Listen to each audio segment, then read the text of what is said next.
그러므로 주 안에서 갇힌 내가 너희를 권하노니 너희가 부르심을 받은 일에 합당하게 행하여 모든 겸손과 온유로 하고 오래 참음으로 사랑 가운데서 서로 용납하고 평안에 매는 줄로 성령이 하나 되게 하신 것을 힘써 지키라. 오늘 읽은 본문 말씀은 사실 이제 여러분들과 4주 동안에 함께 하기 위하여 읽은 전체 말씀의 핵심이고요. 이제 여러분들이 오실 때 받으신 종이 쪽지가 있을 것입니다. 거기에 따라서 에베소서 1장, 2장, 3장, 4장을 이제 해 나갈 것인데, 그 중에 이제 가장 대표적으로 오늘 읽은 본문 말씀, 그래서 이제 매주마다 이 똑같은 본문 말씀이 기록될 겁니다, 주보에. 그래서 부르심에 합당하게라고 하는 이 주제를 가지고 교회란 무엇인가, 도대체 교회란 어떤 곳이고 어떠한 일을 하는 것인가, 이렇게 나눠져 있는데, 어떠한 일을 할 것인가는 우리 이제 담임 목사님께서 이야기할 것이고, 저는 교회의 본질, 교회가 어떤 곳인가, 어떤 의미를 가지고 있는가에 대한 문제를 여러분과 함께 나누고자 하고 이렇게 큰 주제를 먼저 여러분들에게 나눠드렸습니다. 그리고 여러분들이 이제 오늘부터는 매주마다 종이 쪽지를 여러분 받으시면 그것을 이제 가져오셔서 기록도 좀 하시고, 그냥 제일 좋은 것은 저만 바라보시면 좋습니다. 주의 은혜와 평강이 하나님 아버지로부터와 우리 주 예수 그리스도로부터 여러분들에게 함께하기를 축복합니다. 우리가 가장 중요한 교회의 핵심은 뭐냐면, 우리 한번 따라서 해볼까요? 부르심에 합당하게. 이게 사실은 딱 보면 여러분들 또 열심히 살라는 얘기구나, 이게 잘못된 이해라는 걸 여러분들에게 가르쳐주기 위해서 지금 교회의 본질을 설명하려는 겁니다. 부르심에 합당하게 하면 부르심이 맨날 윤리적 도덕적 삶을 가르치는 것이라고 오해하는데, 그게 아니라 여기에 부르심의 주체가 있고 그 부르심에 참된 의미가 있다는 것을 여러분들이 인식해야 합니다. 그러지 않고서는 이 부르심이라는 것을 단순히 내가 뭔가 누군가에서 불림을 받았으니까 뭔가를 해야 되구나, 의무와 또 다른 짐을 우리가 지어가면서 그렇게 마치 교회가 또는 사역이 또는 내가 해야 될 사명이 그런 것인 것처럼 착각하며 살기 때문에 맨날 자기 혼자 무거운 짐을 나 홀로 지고 견디다 못해 쓰러지는 거죠. 사실은 착각을 하는 겁니다. 사실은 어떤 사람이 예전에 이런 일이 있었다고 여러분 잘 아시잖아요. 또 임신을 하고 싶었어요. 근데 어느 날 갑자기 구역질을 하기 시작합니다. 임신을 했구나. 그래서 막 약도 먹고 좋은 것도 먹고 열심히 먹었는데 병원에 가보니까 상상 임신이었다는 거지. 상상 임신. 우리 서문교회 성도님들은 이렇게 말씀과 상관없는 그러한 잘못된 짐들이 아니라 진짜 여러분들이 어떤 부르심을 받았고 교회가 어떤 것이고 그래서 어떻게 살아야 하는지에 대한 궁극적인 문제를 여러분들이 바르게 인식하기를 축복합니다. 이거를 인식을 못하니까요, 사람들이 뭐라고 성도들이 생각하냐면 자기의 짐은 굉장히 커 보여요. 남의 짐은 되게 작아 보이고, 그러니까 나 혼자 굉장히 힘들고 혼자 무거운 짐을 지고 간다고 착각을 하는 거죠. 여러분 자세히 한번 살펴보십시오. 거기에 짐을 지고 가는 것은 우리가 아니라 십자가를 지신 예수 그리스도인지를 믿으시기 바랍니다. 그런데 우리는 그것을 자꾸 망각해요. 누구의 부르심이냐? 어떤 것이 합당한 것이냐? 여러분, 윤리적 도덕적으로 사는 것 좋습니다. 중요하고요. 또 그렇게 우리 그리스도인들이 살아야 이 복음의 직분이 비방받지 않기 때문에 우리는 열심히 또 윤리적 도덕적 선을 행해서 나가는 것, 여러분 그렇지 못하는 걸 정당화하는 것, 그거 결코 그리스도인들의 삶이 아닌 건 맞습니다. 사도 바울이 말한 것처럼 그런즉 우리가 은혜를 더하려고 죄 해고할 수 있느냐? 단호하게 그럴 수 없다고 사도 바울은 말한 거죠. 그런데 과연 여기서 말하는 그 부르심이라는 것이 그런 걸 말하는 것일까? 그렇지 않다는 겁니다. 교회는 우리 한번 따라해 볼까요? 교회는 그리스도가 머리 되는 곳이다. 여러분, 1장 전체의 핵심이 바로 제일 마지막에 하나님께서 그를 모든 것 위에 뛰어나게 하시고 그를 교회의 머리로 주심으로부터, 그래서 그것이 바로 하나님께서 모든 것들을 충만케 하시는 충만이라고 설명하는 그 구절로부터 교회는 탄생한 것입니다. 인간의 노력이요, 우리가 하고 있는 어떤 수고요, 중요하죠. 그러나 그것이 교회라고 말하고 있지 않습니다. 많은 성도들이 모였다고요? 또 오래된 교회라고요? 우리 서문교회 항상 130년 이렇게 얘기합니다. 정작 영적인 수준은 어린아이 수준이면 무슨 의미가 있습니까 그게? 저 이제 여기 부목사 아니니까 막 세게 가요. 세게 가는 게 아니라 말씀대로 가는 겁니다. 근데 우리가 착각을 하고 있는 부분이 그 부분이죠. 사실은 내 짐만 무겁다고 생각하고, 내가 보는 관점만 옳다고 생각하고, 내가 판단하는 것이 그것이 교회일 거라고 착각하는 거죠. 그런데 여러분, 제가 4장 잠깐만 조금만 하고 다시 1장으로 넘어갈 건데, 4장의 거기 1절만 오늘은 제가 볼 겁니다. 4장 1절 한번 같이 읽어볼게요. 4장 1절 시작. 그러므로 주 안에서 갇힌 내가 너희를 권하노니 너희가 부르심을 받은 일에 합당하게 행하라. 근데 이렇게 우리말에는 참 난해하게 번역이 되어 있는데 원문에는 이렇게 되어 있어요. 한번 따라해 볼까요? 너희를 부르셨던 그 부르심에 합당하게. 누가 불렀어요? 너희를 부르는 분이 계시다는 거예요. 그리고 그 합당함의 기준도 그분이라는 거예요. 바울도 아니고요, 사람도 아니고, 그리고 어떤 사람의 평가도 아니고, 기준도 아니에요. 오직 누구시라고요? 예수 그리스도만. 그런데 지금 한국교회, 아니 우리 서문교회가 아니기를 바라지만 수많은 주님들이 계신다는 것, 놀라운 거죠. 그게 사실은. 여러분, 이곳의 주인 아니에요. 아무도 여기에 주인이 없습니다. 근데 주인 행세를 하잖아요. 그게 문제인 거예요. 사실은 목사도 주인이 아니에요. 장로님들 죄송한데 주인이 아니에요. 권사님들 주인 아니에요. 우리 중직자들 주인 아닙니다. 누구만이 주인이에요? 예수 그리스도만이 주인이에요. 그런데 그 모든 것의 기준이 누가 돼 있습니까? 내가 돼 있는 거예요. 내가. 그러니 이렇게 해라 저렇게 해라, 자신의 기준에 따라서 모든 걸 판단하고 모든 것을 이야기하니까 나는 옳죠. 늘 나는 바라요. 나는 늘 정당하죠. 근데 다른 사람은 내 눈에 보일 때 어떻습니까? 항상 부족하고 항상 문제가 있고 항상. 근데 여러분, 주님의 시각으로 다시 한번 우리 자신과 다른 사람을 한번 여러분 바라보시라는 거예요. 왜요? 누가 부르셨으니까요? 우리 주님이 여러분들을 여기에 다 불러놓으셨어요. 주인 되라고 불러놓으신 게 아니에요. 그분의 몸이 되라고 불러놓으신 거예요. 한번 따라해 보시겠어요? 그분의 몸이 되라고. 사실은 아무 관계없는 존재들이죠. 죄와 허물로 죽어서 영원히 지옥 가야 될 지옥의 백성들이죠. 사실은 우리들은. 그런데 여러분, 놀랍게도 하나님께서는 우리를 구원하시기로 만세전부터 계획해 놓으셨다는 거예요. 이게 우리가 받아야 할, 우리가 생각하고 우리가 기억해야 할 가장 위대한 여러분 교회의 본질이에요. 한번 따라해 봅시다. 하나님께서 우리를 구원하시기 위하여 만세전부터 계획하셨다. 여러분이 예수 믿기 시작한 때부터 계획하신 게 아니에요. 여러분들의 부모님 때부터 계획하신 게 아니에요. 여러분들의 조상 때부터 계획하신 게 아니에요. 이 만물을 창조하실 때 계획하신 게 아니에요.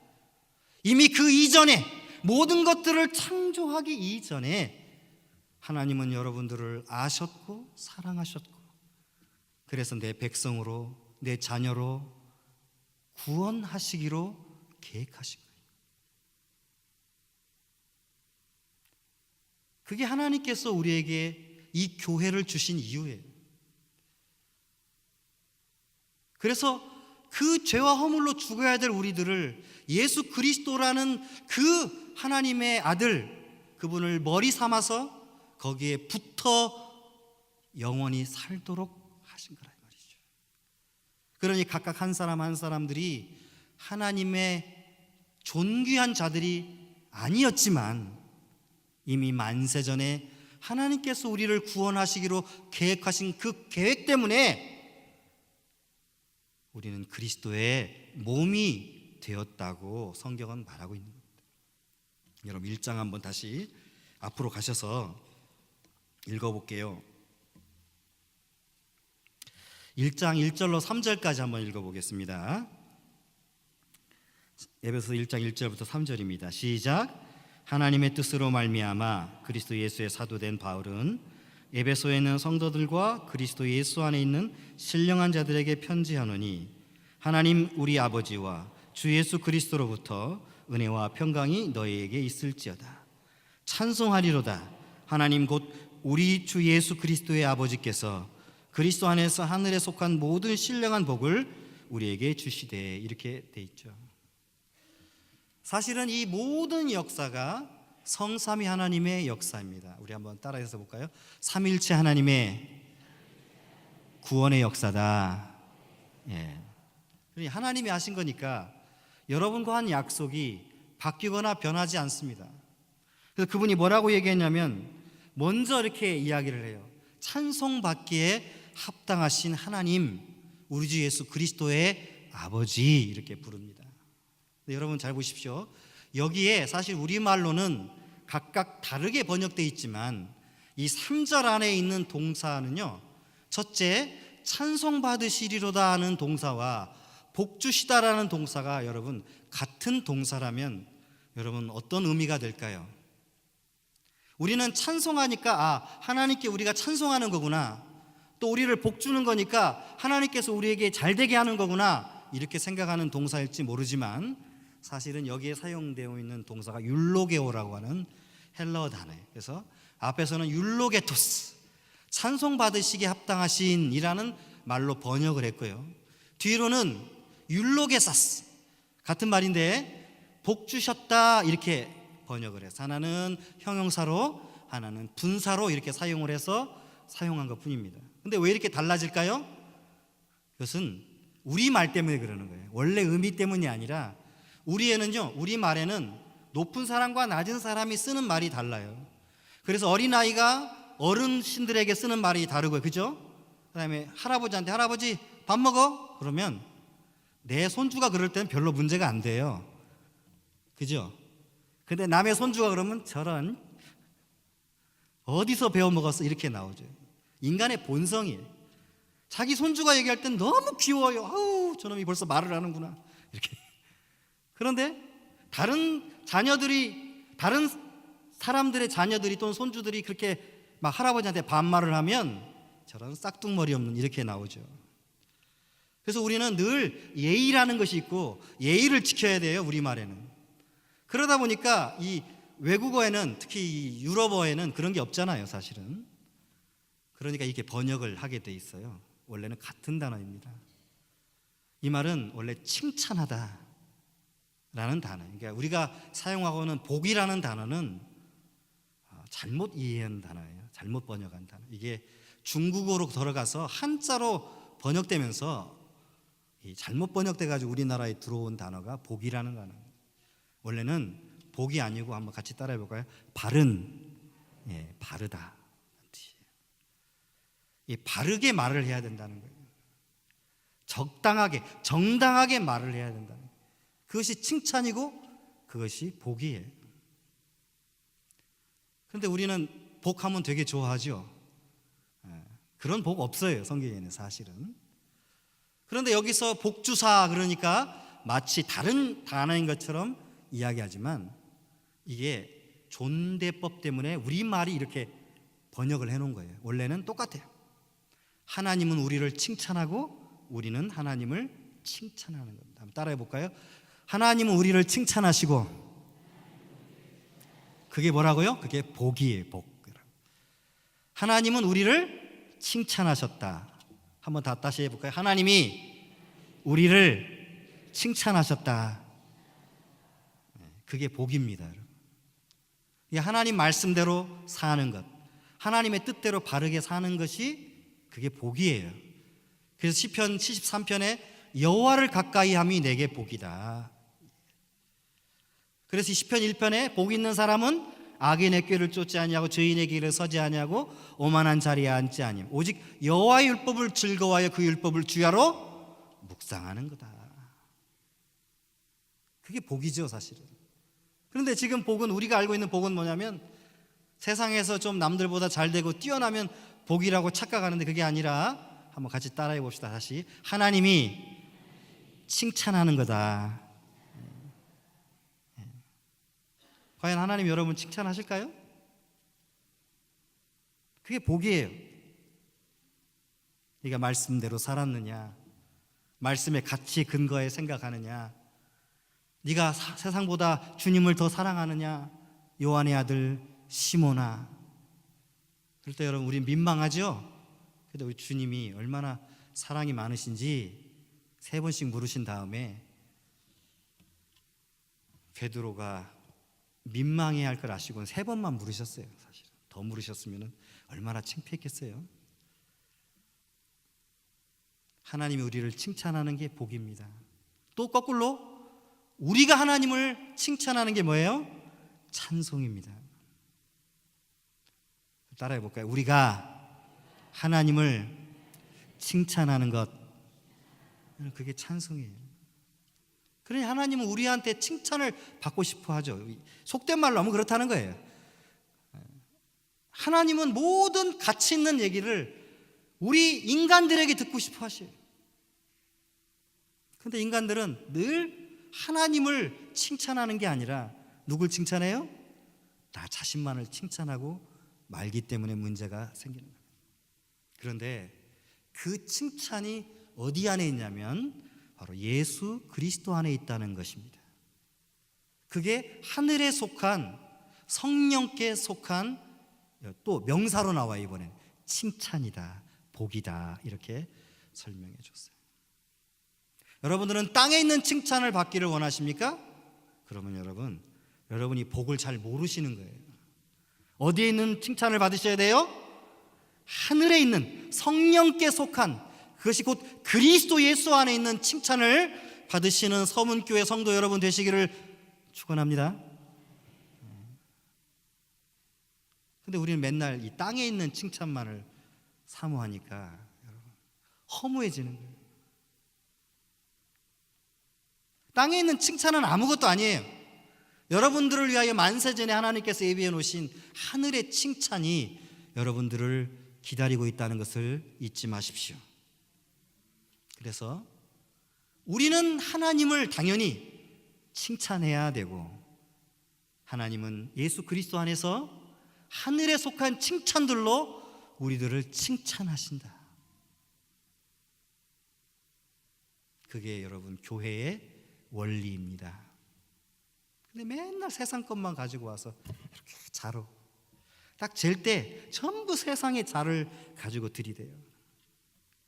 그러면 교회가 될 수가 없잖아요. 우리는 하늘에 있는 축복의 기준, 하늘에 있는 축복의 자를 가지고 우리는 그 사람들을 바라봐야 합니다. 옆 사람을 여러분 바라보면서 이렇게 얘기합시다.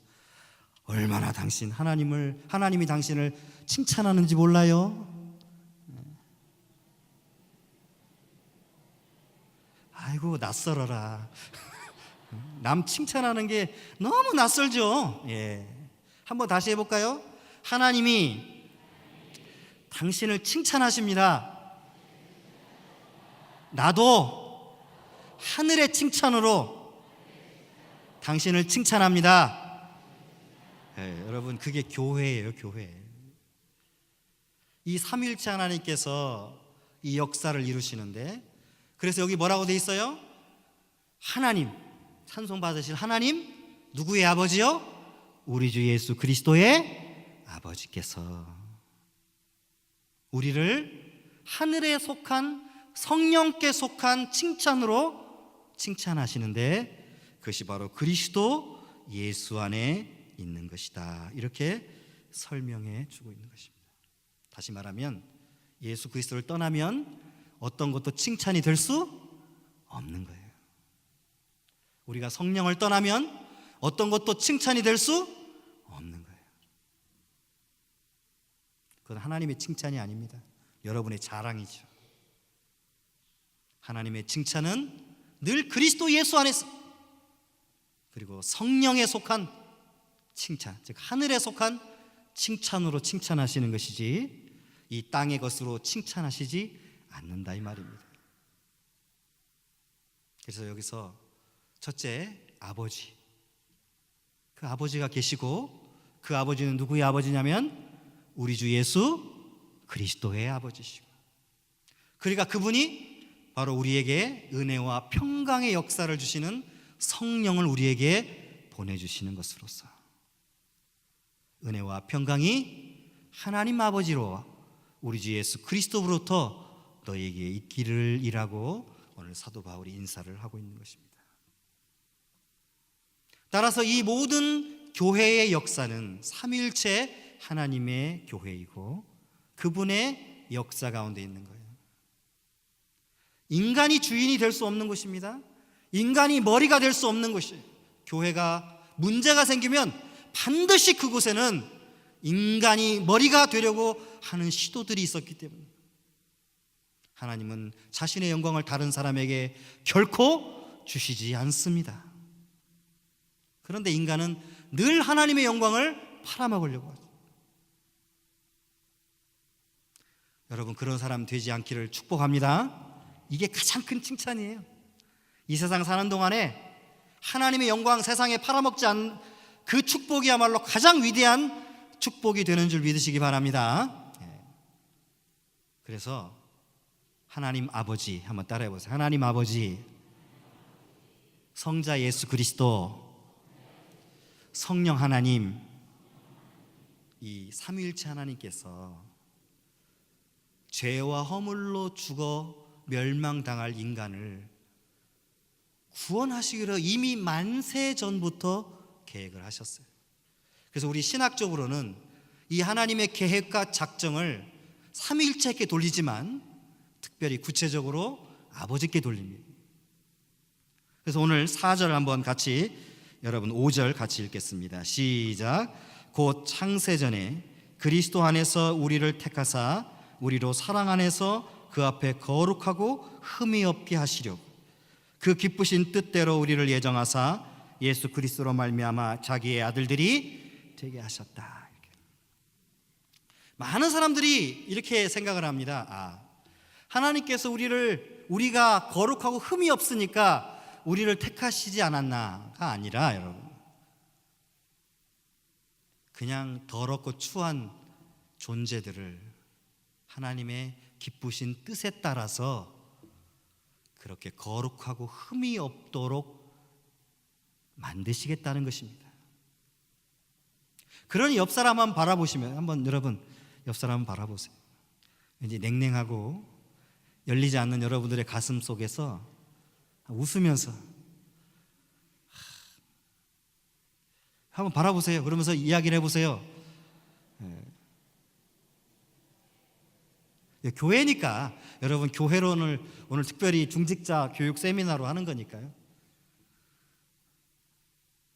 여러분들 다 그 이미 만세전에 하나님의 사랑 가운데 하나님의 그 기쁘신 뜻대로 하나님이 여러분을 바라보신 거예요.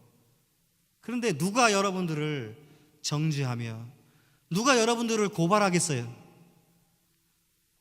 지금 여러분들의 모습이 조금 부족하고 지금 여러분들의 모습이 조금 남들보다 뒤처져 있거나 혹시 남들보다 조금 더 나아 있을지 모르겠어요. 그러나 하나님 보시는 눈에 어떠냐 이 말이에요.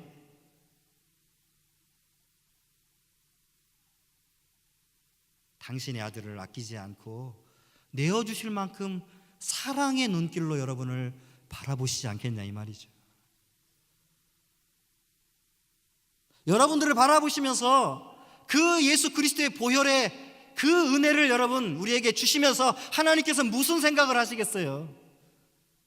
여러분들처럼 아유 저렇게밖에 못해, 아유 저렇게밖에 안 돼, 이렇게 생각하시겠어요? 아니면 정말 어떤 보아와 비교할 수 없는 모습으로 여러분 바라보시겠어요? 그냥 조그만 흠만 찾으려고 우리는 눈을 부리죠. 사실은 저도 그래요. 사실 제가 학생들 가르칠 때도 그냥 답안지에는 점수를 매겨야 되니까 어떻게 틀린 건 바라보려 하다 보면 사람이 피폐해져요. 근데 좋은 것을 여러분 바라보고 그들이 조금 더 바르게 이야기하는 것을 바라보면 기쁘죠. 아, 얘가 이런 것도 아는구나. 우리가 옆에 있는 성도들을 여러분 바라볼 때 아버지께서 당신의 아들 안에서 그의 기쁘신 뜻을 따라서 부르신 자구나. 한번 옆 사람하고 이야기해 보세요. 여러분 옆 사람하고 이렇게 양손으로 공손하게 이렇게 들어서 한번 이렇게 해보세요. 당신은, 해보세요 좀 여러분. 당신은 하나님의 뜻 가운데 만세전부터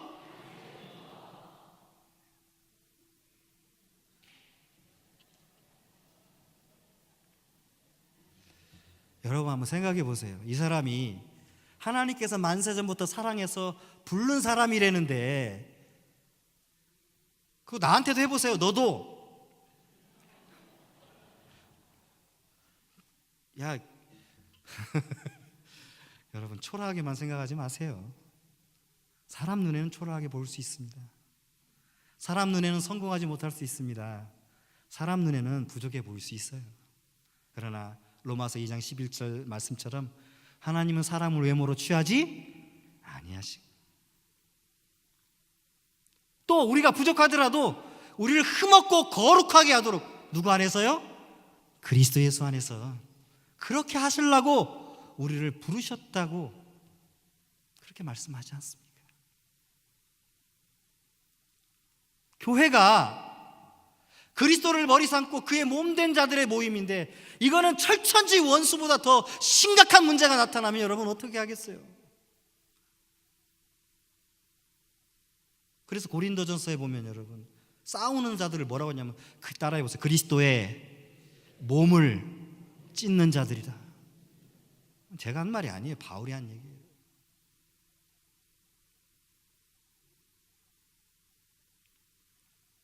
그런데 우리는 하나님이 되려고 하니까요. 근데 여러분 한번 생각해 보세요. 아, 저 사람이 모든 만물을 말씀으로 창조하신 창조주, 그리고 그 모든 것들을 만세전부터 계획하신 아버지의 뜻 가운데 만세전에 사랑하셔서 이렇게 하나님의 백성이 되도록 부르신 자구나.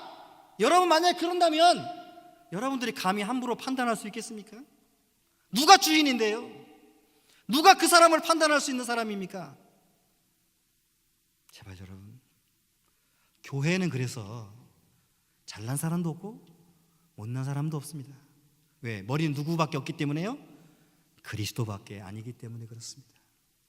그런데 인간의 욕망은요 늘 머리가 되려고 하니까, 그러니 그 사람이 또는 그 그룹이 또는 그 단체가 움직이면 늘 문제가 발생을 하는 거예요. 언제 예수님께서 문제를 일으킨 자는 복이 있나니 하나님의 아들이라고 일컬음을 받는다고 얘기를 했어요? 화평케, 따라해보세요. 화평케 하는 자는, 여기 화평이라는 말이 에이레네입니다. 우리 주 예수 그리스도를 가리키는 말이에요. 사실은요 성령을 가리키는 말이고, 우리는 늘 성령을 전하고 그리스도를 전하는 자들인데 맨날 문제만 일으킨다면, 제가 그런 사람들을 지금 욕하려고 하는 게 아니라요 여러분, 스스로 자기의 존재적 가치를 기억하라는 겁니다.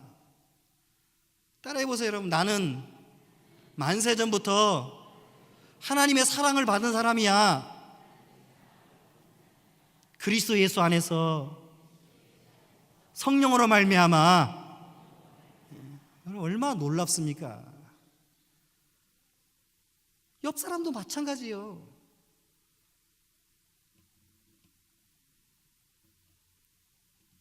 그래서 여러분을 우리로 그 사랑 안에서 사랑해라. 내 새 계명을 너희가 주노니 너희가 서로 사랑해라. 이로써 모든 사람이 너희를 보고 내 제자인 줄 알리라. 그 사랑 안에서, 세상적 사랑 아니고요, 하늘에 속한 사랑입니다. 우리 주님의 사랑이에요. 그 사랑 안에서 너희가 흠없고 점없이 되도록 늘 끊임없이, 여러분 조금 부족할 수 있어요, 조금 잘못할 수 있어요, 그리고 끝나는 사람이 불쌍한 거예요. 여러분, 늘 주 예수 그리스도 앞으로 나와 회개하며 우리의 삶을 변화시키시기를 축원합니다. 회개하셔야 돼요. 죄 짓는 것보다 더 무서운 게 뭐냐면요, 회개하지 못하는 거예요. 나 혼자 잘났고 나 혼자 똑똑하고 다 했어요. 그러면 여러분 나중에 어떻게 하시려고 그래요? 하나님이 되셔가지고.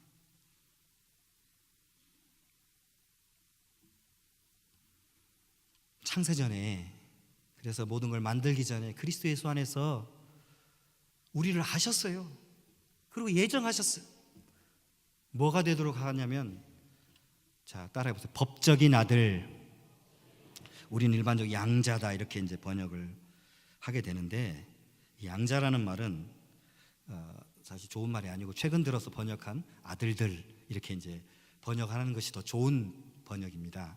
왜냐하면 여기서 말하는 휘오데시아라는 단어는 그냥 아버지 어머니 없는 사람을 데려와서, 법적으로 그냥 데려와서 이렇게 자녀 삼는다는 개념이 아니에요. 여러분들이 혹시 매너라는 영화를 보셨는지 모르겠는데, 다 보셨죠? 사실 제가 이렇게 이야기하면 안 되는데,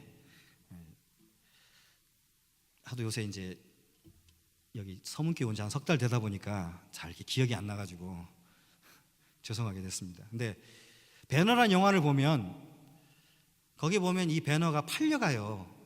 노예선으로요.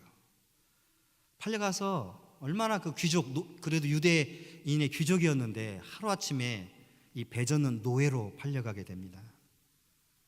그래가지고 이 전쟁이 벌어졌는데, 하필이면 또 배너가 노를 젓는 배가 장군선이었어요. 대장선.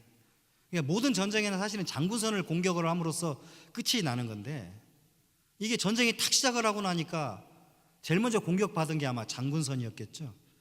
보니까 이제 장군이 정신을 잃어가지고 딱 깨보니까 자기가 그냥 나무 조각 위에 떠 있는 거예요. 그 배너라는 사람 옆에. 그러니 어때 보니까, 졌구나 전쟁에.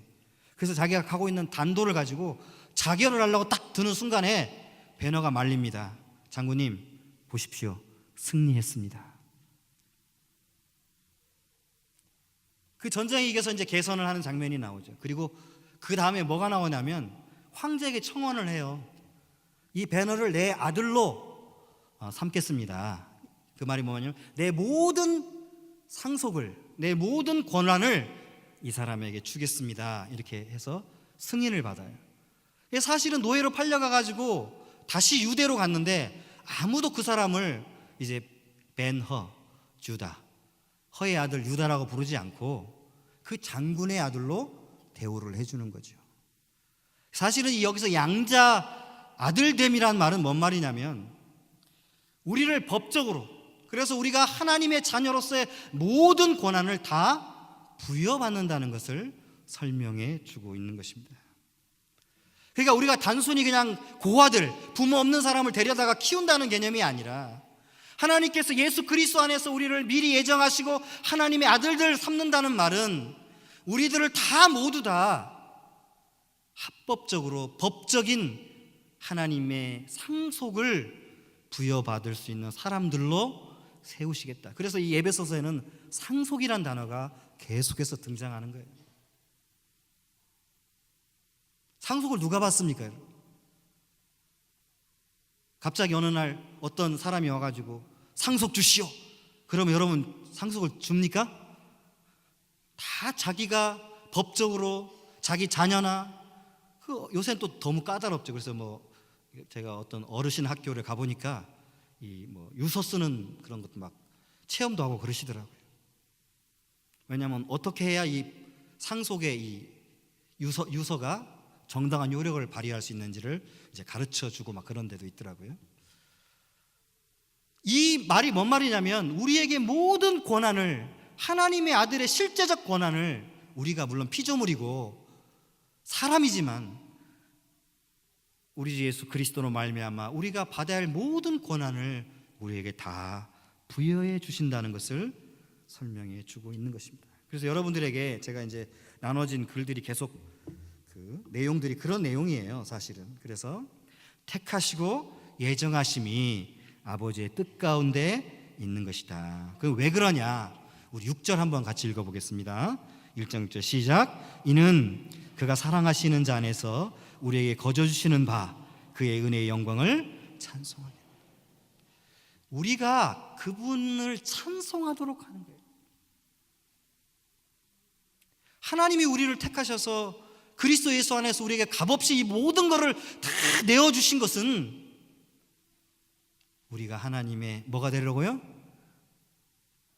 찬송하는 사람.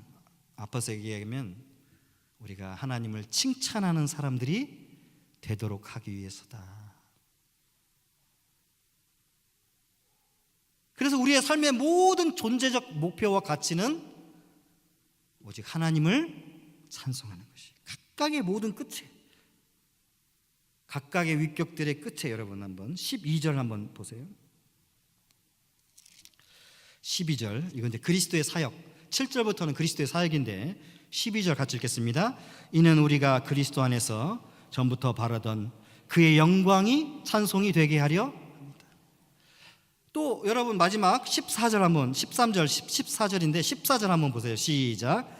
이는 우리의 기업의 보증이 되사 그의 얻으신 것을 속량하시고 그의 영광을 찬송하게 하려 하십니다.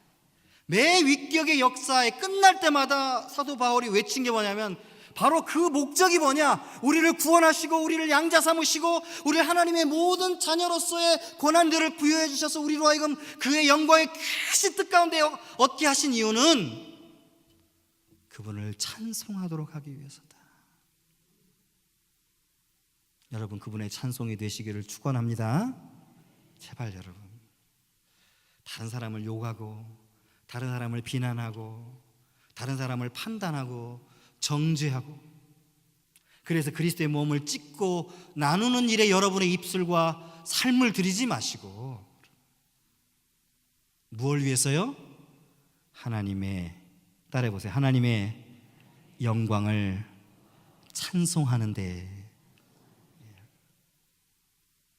노래만이 아니, 여기서 말하는 찬송은 노래가 아니에요. 우리가 하나님의 그 역사, 영광의 역사를 다른 말로 바꾸면 선전하는 겁니다. 선전. 자랑하는 겁니다. 광고하는 겁니다. 에베소서 베드로전서 2장 9절 말씀처럼 너희는 택하신 족속이요 왕 같은 제사장이요 거룩한 나라요 하나님의 소유된 백성, 이는 너희를 어둠에서 그의 귀한 빛에 이르게 하신 자의 아름다운 덕을 선전하게 하려 합니다. 그래서 그의 아들이 피를 흘리셨어요. 그래서 우리의 죄를 용서하셨어요. 7절에. 그리고 8절 9절에 보니까 그 은혜를 우리에게 덧입혀 주셨는데 그게 하나님의 은혜의 신비였다고 우리들에게 설명하고 있습니다. 성령께서는 뭘 하시냐? 우리에게 주신 그 은혜의 복음을 전하게 하셨어요. 또는 우리가 그것을 들음으로써 우리 마음에 인쳐서 절대 하나님께서 우리에게 맺어주신 이 역사, 언약, 새 언약을 결코 여러분 헛된 것이 되지 않도록 하신다.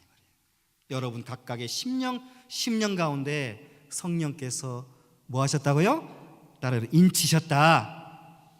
그게 뭐냐면 따라해보세요. 인치심은 곧 믿음이다.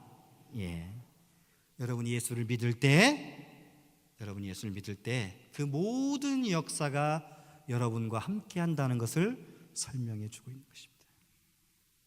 할 얘기는 많은데 시간이 이제 한정이 돼서 이렇게 사도 바울은 교회의 본질적인 역사가 삼일체 하나님의 구속의 역사임을 자랑하면서, 그러면 교회는 뭘 해야 되느냐, 어떤 것을 도대체 해야 되길래 이런 역사의 것들을 지금 선포하고 있느냐. 여러분 17절 같이 한번 읽어보게요. 1장 17절입니다. 1장 17절입니다. 시작. 예수 그리스도의 하나님 영광의 아버지께서 지혜와 계시의 영을 너희에게 주사 하나님을 알게 하시고 18절 너희 마음의 눈을 밝히사 그의 부르심의 소망이 무엇이며 성도 안에서 그의 영광의 풍성하심이 무엇이며 이렇게 설명하고 있습니다. 물론 이제 세 번째 거를 이야기해야 되지만 우선 첫 번째하고 두 번째 것만 이야기를 할게요. 그 전에 우리가 알아야 될 게 뭐냐면 바로 이것은 이 영광의 역사는 어떻게 해야만이 우리가 알 수 있느냐. 따라해 봅시다. 성령으로 말미암아. 성령이 아니면 불가능해요. 그래서 하나님께서 우리 주 예수 그리스도의 하나님 영광의 아버지께서 우리에게 뭘 주시냐면 지혜와 계시의 성령을 우리에게 주신 거예요. 그래서 왜 주셨냐? 그분을 알아야 되니까요. 하나님이 누구인지를 알아야 되잖아요. 그 하나님이 누구이십니까? 바로 삼위일체 하나님. 따라해 보세요. 삼위일체 하나님. 여기 나오잖아요. 어떤 하나님이요? 우리 주 예수 그리스도의 하나님. 그분이 누구예요? 영광의 아버지가. 거기에 누구의 아버지가 되셨어요? 우리 주 예수 그리스도의 아버지께서. 누굴 주셨어요? 지혜와 계시의 성령을 주셨다. 이 역사가 우리를 위해서 제공되어지고 우리가 그 영광의 역사를 바라보게 될 때 우리에게 주어지는 게 있는데 그게 뭐냐면 바로 하나님을 아는 것이에요. 여러분, 하나님 안다는 게 많은 사람들이 나 예수 믿을 때 경험했어요. 나 예수 믿을 때 이런 경험했어요. 이렇게 이야기들을 많이 해와요. 근데 원래 그런 얘기들은 사실은 예수 믿는 것에만 국한돼야 돼요. 경험을 이야기하는 게 아닙니다. 중요한 것은 성령께서 우리로 하여금 예수 그리스도가 하나님이심을, 여호와이심을 고백케 하는 것이 바로 성령의 역사예요. 그런데 우리는 자꾸 다른 것에서 그 역사를 찾고 있는 것이죠. 여러분 어때요? 구주를 생각만 해도 내 마음이 좋거든. 주 얼굴 배울 때 여러분 정말 좋으세요? 좋으실 것 같으세요? 아니면 여기가 좋사오니 나를 여기 머무르게 하옵소서. 하나는 주를 위하여, 하나는 엘리야를 위하여, 하나는 모세를 위하여 내가 장막을 짓겠습니다라고 여러분 이야기하겠습니까?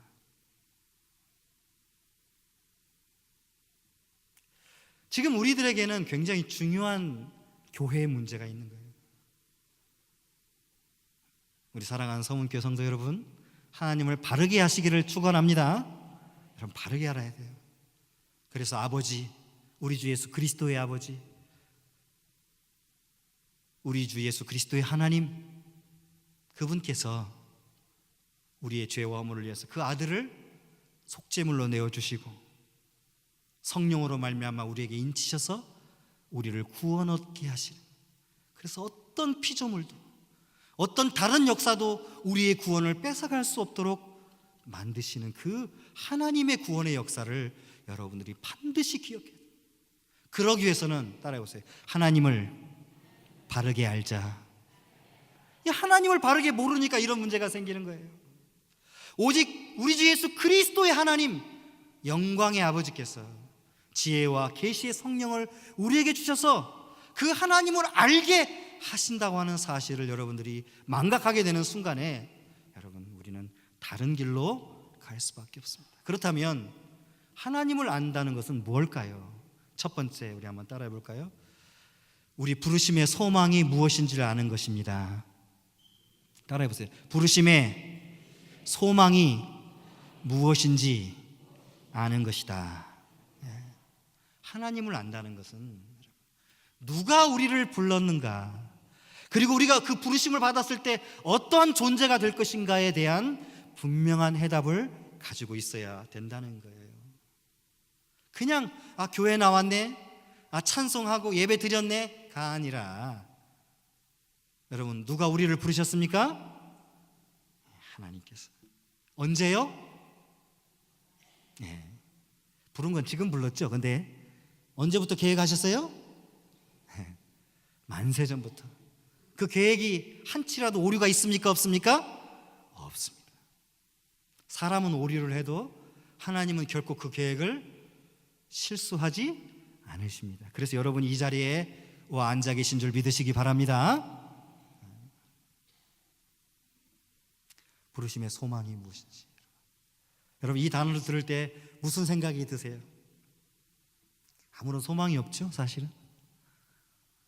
성경은 우리에게 부르심의 소망이 무엇인지를 알라고 얘기하는데 우리는 이 얘기 들을 때마다 그 소망이 뭐 있어? 이렇게 세상 사는데 거칠고 힘들고 어렵고 고통스러운데 무슨 소망이 있어? 그냥 그것은 뭐 관념적이고 우리 생각 속에 있는 거지 무슨 소망이야? 여러분, 혹시 그렇게 생각하시는 분들이 계시다면 심각하게 고민하셔야 합니다. 여러분들 지금 여기 앉아 있는 것이 바로 그 자체가 뭐예요? 부르심의 소망입니다. 주님이 여러분들을 부르셨고 그 약속은 변하지 않습니다. 우리는 넘어지고 우리는 돌이켜도 그는 결코 변하지 않습니다. 그래서 히브리서 여러분 보면 이 두 가지 것 때문에, 하나는 하나님이, 따라해보세요, 거짓말하지 않으십니다. 하나님, 두 번째, 변하지 않으신다. 여러분 이 두 가지 때문에 하나님께서 하신 약속들은 지켜지고 보존되는 거예요. 혹시 여러분 이 중에 나는 쓴뿌리야, 난 쓴소리를 해야 돼, 여러분 혹시 이런 마음을 갖고 계신다면 그 전에 한 번만 여러분 자신의 본질을 생각해 보십시오. 여러분 바른 소리 하지 말란 얘기가 아니에요. 그 얘기 하기 전에 내가 누구인가? 내가 누구지? 우리 주 예수 그리스도 하나님의 아들을 값없이 내어줘서 사랑받은 난데, 이렇게 죄와 허물로부터 내가 용서받았는데 나는 왜 용서하지 못하는 걸까? 여러분 10,000달란트 빚진 자와 100데나리온 빚진 자의 비유를 기억하시죠? 예수님께서 이렇게 비유하셨어요. 어떤 사람이 자기 임금에게 신하가 10,000달란트를 빚졌어요. 임금이 그래, 네가 열심히 나를 위해 봉사했으니 내가 오늘부로 탕감해 줄게. 그리고 보냈어요. 그랬더니 이 신하가 자기에게 100데나리온 빚진 자의 멱살을 잡았습니다. 너 언제 갚을 건데? 조금만 봐달라고. 아니, 너 감옥에나 들어가. 그리고 감옥에 보내버렸어요. 이 소식을 들은 임금이 대노합니다. 그래서 뭐라고 하냐면, 네가 이 빚을 갚기 전까지는 거기서 나올 수 없어. 여러분 나와야 빚을 갚을 거 아니에요. 한 달란트가 여러분 보통 이 일반 노동자 1년치 임금이에요. 그런데 이 사람은 10,000달란트를 빚진 사람이고 자기에게 빚진 사람은 100데나리온 빚진 자예요. 그런데 그 100데나리온 빚진 자를 감옥에 가둬버렸어요. 자기는 10,000달란트 탕감을 받고 말이에요. 누구에 대한 비유입니까? 여러분 저에 대한 비유입니다. 저에 대한 비유. 용서하지 못하고 손가락질하고 내가 받은 구원의 가치를, 그 부르심의 소망을 전혀 기억하지 못하는 나에 대한 비유입니다.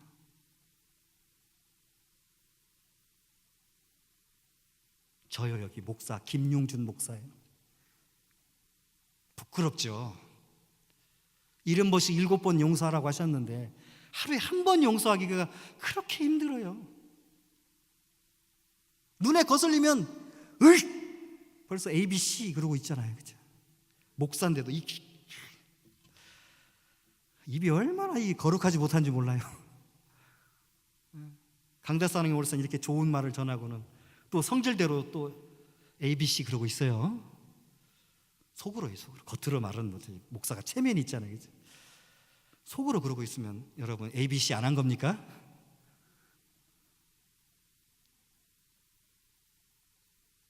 주님이 이렇게 말씀하셨잖아요.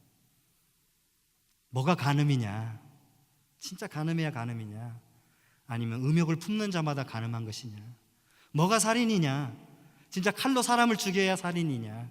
아니면 남을 미워하는 것도 살인이냐? 여러분 뭐 또 살인입니까? 왜 대답들을 안 하실까요? 여러분도 저하고 똑같죠? 네, 그래서 그러실 줄 믿습니다. 뭐가 살인이에요? 마음으로 미워하는 것도 살인이에요. 그런데 우리는 그래도 용서받잖아요. 그렇게 수없는 죄를 짓고도 매 주일 와가지고 주님 내가 이렇게 참 범죄했습니다, 용서해 주십시오 하면 우리 주님 용서해 주시잖아요. 믿으십니까? 안 믿으시는가 봐요. 믿으세요? 여러분이 용서받는다는 걸 모르니 남을 용서하지 못하는가 봐요. 제 자신이 그러는가 봐요.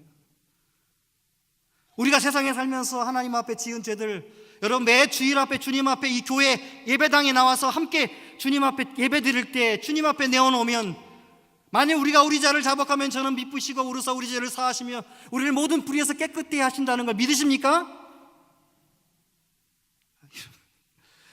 믿으세요? 믿으셔야 합니다. 하나님의 약속이죠. 그런 여러분도 할 수만 있으면 나에게 죄 지은 자를 용서하기를 축복합니다. 그게 진짜 칭찬이에요, 여러분. 그냥 으르렁대고 발톱 드러내지 마시고, 나 10,000달란트 용서받았는데 저 100달란트 용서 못할까? 또 여러분 넘어지면 또 주님 앞에 달려와서 회개하고 다시 가서 여러분 또 용서해 주세요. 포기하지 마시고. 아시겠습니까? 그러려고 우리 주님이 십자가 지신 거예요. 그냥 한 번, 그냥 몇 차례 용서해 주시려고 하신 게 아니라 그의 약속은 변함이 없어요. 따라해 봅시다. 그분의 약속은 변함이 없어서 우리를 용서해 주신다. 그러니 여러분도, 이건 따라하시면 안 되죠, 여러분도 용서하시기를 축원합니다. 그게 부르심의 소망이에요. 뭐냐? 내가, 따라해보세요. 내가 이런 부르심을, 이런 구원을 받았구나. 따라하니까 안 따라하세요. 자, 내가 이런 구원을 받았구나. 내가 이런 소망을 가지고 있구나. 나는 변해도 하나님은 변치 않으시구나. 여러분 그거 잊으시면 안 돼요. 기독교는요 다른 데하고 달라요. 불교나 뭐 어떤 종교를 내가 폄하하려고 하는 건 아니지만 그 달라요. 왜냐하면 그들은 자기의 공로와 자기의 노력에 따라서 평가를 받고 그것에 따라서 무엇인가 뭐 있죠? 사실은 없는 데 있다고 그래요. 근데 우리 기독교는 그런 종교가 아니에요. 우리의 죄와 상관없이, 우리가 하는 행동과 상관없이 이미 만세전에 하나님께서 당신의 아들 안에서 그의 아들의 피값으로 우리를 사신 줄 믿으시기 바랍니다. 그게 여러분, 그렇게 구원한 자를 모아놓은 곳이 교회예요. 그리고 여기는 예배당이고 교회가 아니고, 성전이라고도 여러분 하시면 안 돼요. 이건 성전 아니에요. 따라해서 예배당, 예배 드리기 위해서 우리가 구분 지어놓은 건물이에요. 그냥 성전 아니고. 성전은 누구냐면, 따라해보세요. 내가, 해보세요 여러분. 내가 성전이다. 그러니 여러분이 하나님의 성전으로서, 고린도서 3장 16절, 너희가 하나님의 성전인 것과 성령이 너희 안에 거하시는 걸 알지 못하느냐. 다음 주에 여러분 에베소서 2장에서도 똑같이 그 얘기를 하는데, 여러분이 하나님의 성전이에요. 그러니 뭘 깨끗게 해야 되겠어요? 그냥 이런 강대상 물론 청소하는 것도 중요해요. 하지만 그러다고 이게 성전이 아니니까 청소하는, 이런 거는 그런 얘기 하려고 하는 게 아니고, 여러분 이것보다 더 깨끗이 해야 될 게 뭐예요? 우리들의 몸과 마음이다 이 말이에요. 근데 여러분 깨끗게 할 수 있겠어요? 완벽하게 못하니까 우리가 부르심의 소망을 움켜잡는 거예요. 우리 주님은 이렇게 연약한 자를 구원하셨지. 우리 주님은 나를 이렇게 용서하기 위해서 죽으셨지. 그리고 살아나셨지. 이게 복음이에요 여러분. 너는 그러니까 그렇게 행동해서 안 돼, 그것밖에 안 되니까 안 돼가 아니라, 그럼에도 불구하고 하나님께서 그리스도 예수 안에서 당신을 사랑하신 것은 변하지 않는다고 말하는 거예요. 따라해보세요. 옆 사람 보고 해보세요, 여러분. 그럼에도 불구하고 당신을 사랑하시는 사랑은 변하지 않습니다. 그래서 여러분들이 이 자리에 와 있는 거예요. 그렇게 수없는 죄를, 세상 사람보다 더 극악무도한 마음의 죄와 육신의 죄를 짓고도 이 자리에 오면 우리 주 예수 그리스도의 보혈의 공로를 의지하여 사하여 주실 줄 믿고 여러분이 나오는 것이 예배입니다. 아시겠어요? 제가 좀 짧게 해야 되는데 이 간만에 쓰다 보니까 자꾸 길어집니다. 그래서 우리의 첫 번째 따라해, 부르심의 소망이 무엇인지. 여러분 그거 붙잡아야 되잖아요. 여러분 구원 안 받는다고 확신하세요? 여러분이 잘못 좀 하고 여러분이 넘어지면 구원 못 받을 거라고 확신하세요? 아니 물론 저런 목사가 다 있어. 여러분 그게 아니잖아요. 나는 넘어지고 자빠지지만 우리 주님은 내가 주님 앞에 돌이켜 회개하면 내 죄를 용서하실 것을 믿으십니까? 그게 여러분 우리의 복음이잖아요. 근데 어떤 사람들은 그걸 막 악용해가지고 아이 뭐 하나님 사랑이신데 뭐. 여러분 그게 제일 무서운 거예요. 따라해보세요. 회개하지 못하는 게 가장 무서운 죄다. 하나님은 회개하시면 다 용서해 주십니다. 그런데 회개하지 않는 자는 용서해 주지 않으세요. 그래서 회개를 못하면요 사실 그 사람 구원 받았는지 한번 잘 생각해 보셔야 돼요. 난 모르죠. 저는 누가 구원 받았는지. 그러나 내가 자꾸 내 죄가 생각이 안 나고 회개할 것이 없다고 느껴지는 분들, 나는 완전하다고 생각해서 남을 판단하는데 즐거워 혹시 하시는 분들은 여러분 정말 심각하게 고민하셔야 돼요. 그 주님 옆 사람 핏값으로 사신 자들이에요. 그냥 사신 게 아니에요. 여러분이 눈으로 볼 때는 초라하고 여러분 눈으로 볼 때는 형편없고 여러분이 눈을 볼 때는 아무것도 아닌 것처럼 보여도 여러분 우리 주님의 핏값으로 사신 주님의 몸된 자들인 줄 믿으시기 바랍니다. 여러분이 나오면 회개하고 나면 용서하듯이 여러분 그 사람의 죄도 회개하고 나오면 용서할 거라는 걸 여러분 반드시 알아야 돼요. 그게 부르심의 소망이에요. 우리는 그 소망 가운데 있는 사람들이에요. 그냥 우리가 그냥 버려지고 그냥 갑자기 뿅 하고 나타난 자들이 아니라 그 핏값으로 변하지 않는 하나님의 그 역사 가운데 성령의 인치심으로 우리가 부르심을 받았어요. 그러니 그건 변할 수가 없죠. 로마서 8장 39절 뭐라고 되어 있습니까? 그 어떤 피조물이라도 우리 주 예수 그리스도 안에 있는 하나님의 사랑에서 우리를 끊을 수 없느니라. 그런데 우리가 안 믿어요. 그러니 남도 용서하지 못하는 것 같아요. 두 번째로는 따라해 봅시다. 성도 안에 있는 영광의 상속의 풍성함. 예. 이제 마무리를 이제 거의 다 해가야 돼서 빨리 끝내도록 하겠습니다. 근데 다음 주에 또 이제 더 반복해서 설명을 하겠지만 이건 중요하기 때문에 좀 설명을 할게요. 여러분 좀 이해해 주시고 들으시기 바랍니다. 좀 시간이 지났어도. 기본적으로 이 우리에게 성도, 여기서 성도라는 말을 구체적으로 썼어요. 성도라는 말은 뭐냐면 거룩한 자들, 즉 구분된 자들을 의미하는 거예요. 여러분들을 얘기하겠죠. 예수 그리스도. 여러분들이 앞으로 받을 영광의 상속의 풍성함을 여러분들이 기억해야 돼요. 그걸 기억하지 않으니까요 세상의 것이 더 좋아 보여요. 우리 여러분 어때요? 남의 떡이 더 커 보이죠? 우리 그런 말 많이 쓰잖아요. 남의 떡이 더 커 보이죠. 교회에 있으면요 왠지 나는 초라해 보이고 저 사람은 초라해 보이고 세상이 커 보여요.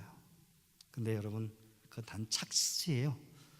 정말 큰 것은 뭐냐면 우리가 앞으로 받을 상속, 여기 상속 나오지 않습니까?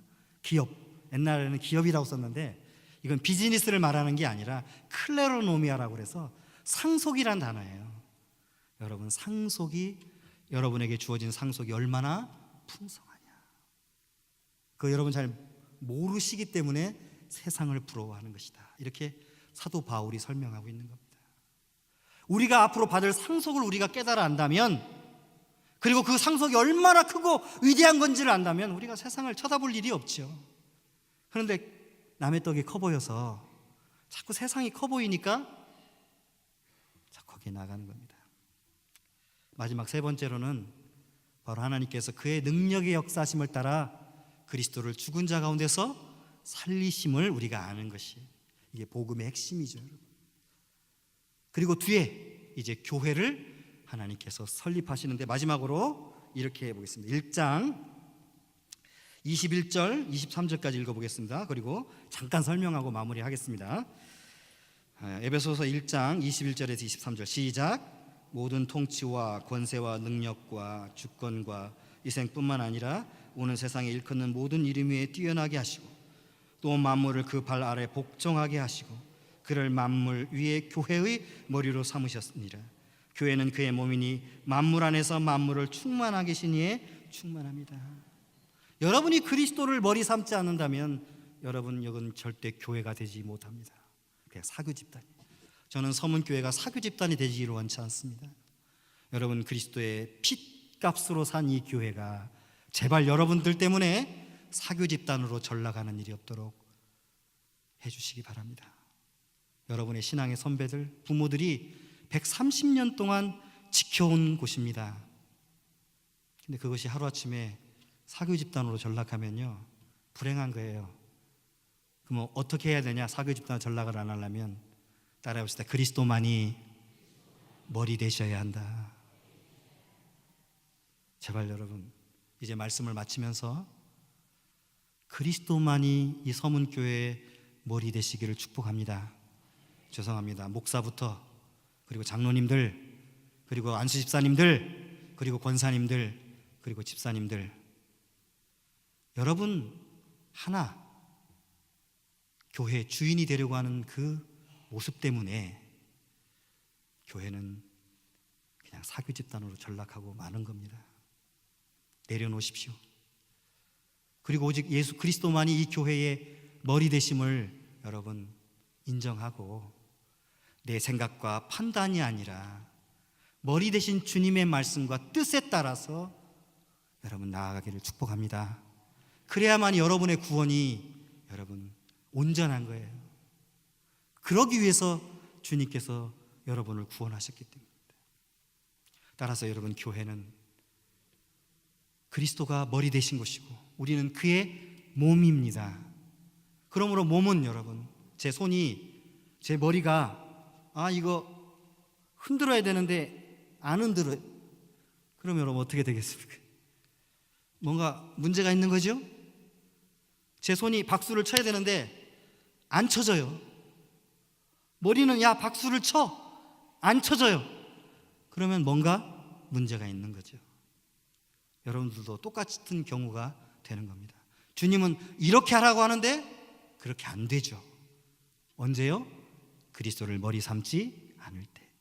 그럴 때 우리의 소망이 세상에 있게 되고 우리의 자랑이 세상에 있게 되면 우리의 구원에 또 우리가 앞으로 받을 큰 놀라운 상속이 아무렇지도 않게 된다는 사실을 여러분 인식하면서 우리 서문교회, 제가 여기서 1년 동안 열심히 사역을 했는데 여러분들이 정말 이 교회가 그리스도가 머리 되시는, 그래서 모든 세상이 저 서문교회는 오직 그리스도만 머리 된다고 칭찬하는 그런 교회가 되기를 여러분 축복합니다.